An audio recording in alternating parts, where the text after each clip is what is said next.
అందరికీ నమస్కారం. నూతనంగా ఏర్పడిన కేంద్ర ప్రభుత్వంలో కేంద్ర మంత్రిగా పనిచేసే అవకాశం దక్కినందుకు చాలా ఆనందంగా ఉంది. మరి ఈ ఆనందానికి కారణమైనటువంటి ఎంతో మందికి నేను ధన్యవాదాలు తెలియజేసుకోవాల్సినటువంటి అవసరం ఉంది. అందులో ముఖ్యంగా ఈరోజు తలుచుకోవాల్సినటువంటి వ్యక్తి మా తండ్రి గారు స్వర్గీయ కింజరాపు ఎర్రన్నాయుడు గారు. ఆయన చనిపోయిన దగ్గర నుంచి కూడా నాకు నిరంతరం వెన్ను తట్టుతూ పైనుంచి ఆశీర్వాదం ఎప్పుడు కూడా అందిస్తూనే ఉన్నారు.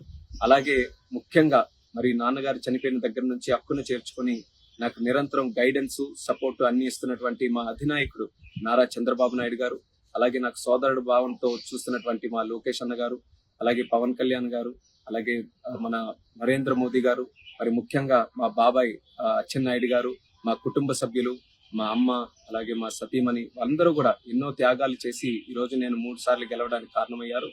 మరి ఈ రోజు ఇంత స్థానంలో ఉన్నానంటే దానికి ప్రత్యేకమైనటువంటి కారణం మా శ్రీకాకుళం జిల్లా ప్రజలు. మీరు నా మీద చూపిస్తున్నటువంటి ప్రేమ, అభిమానం ఎంతవరకు తీసుకొని వచ్చిందో ఈ రోజు ప్రత్యేకంగా మీరందరూ కూడా చూస్తున్నారు.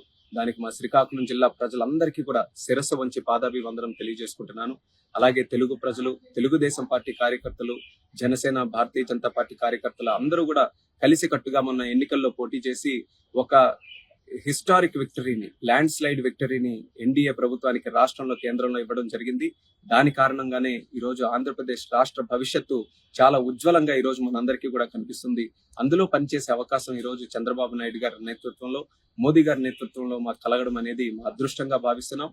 ఈ పదవి మా ఒక్కరిదే కాదు, ఆంధ్రప్రదేశ్ రాష్ట్ర ప్రజలదనేది మళ్ళీ మళ్ళీ గుర్తు చేస్తున్నాను.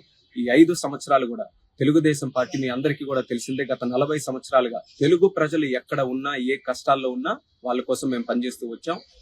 ఈ 5 సంవత్సరాలు కూడా మీకు ఇచ్చినటువంటి హామీలు, మేనిఫెస్టోలు, అలాగే మీకు ఇచ్చిన ఇన్సూరెన్సెస్ అన్ని కూడా ఫుల్ఫిల్ చేయడానికి రాష్ట్ర ప్రభుత్వం తరఫున, కేంద్ర ప్రభుత్వం తరఫున మా యొక్క సహాయ సహకారాలు అన్ని కూడా శక్తి వంచన లేకుండా పనిచేసి మీ అందరికీ కూడా న్యాయం చేయడానికి, మన రాష్ట్రాన్ని అభివృద్ధి చేయడానికి మేము అందరం కూడా కష్టపడతామని తెలియజేసుకుంటున్నాం. మరి ముఖ్యంగా ఆంధ్రప్రదేశ్ రాష్ట్రాన్ని మళ్ళీ అభివృద్ధి పటంలో నడిపి దేశంలోనే నెంబర్ 1 రాష్ట్రంగా మనం తయారు చేయాలి. అదే మా అందరి తాలూకు లక్ష్యం. దానికి కేంద్రం నుంచి ఎంతవరకు అవకాశం ఉంటే సహకారం పొందాలి. అలాగే దేశ నిర్మాణంలో ప్రధానమంత్రి గారు కూడా భారతదేశాన్ని ఒక ఉన్నతమైనటువంటి స్థానంలో ప్రపంచంలో నిలబెట్టాలని ఆయన కూడా కృషి చేస్తున్నారు. ఆయనకి కూడా సహకరిస్తూ రాష్ట్ర భవిష్యత్తు గురించి నిరంతరం పోరాటం చేస్తూ మీ అందరితో పాటు ముందుకు నడుస్తాం.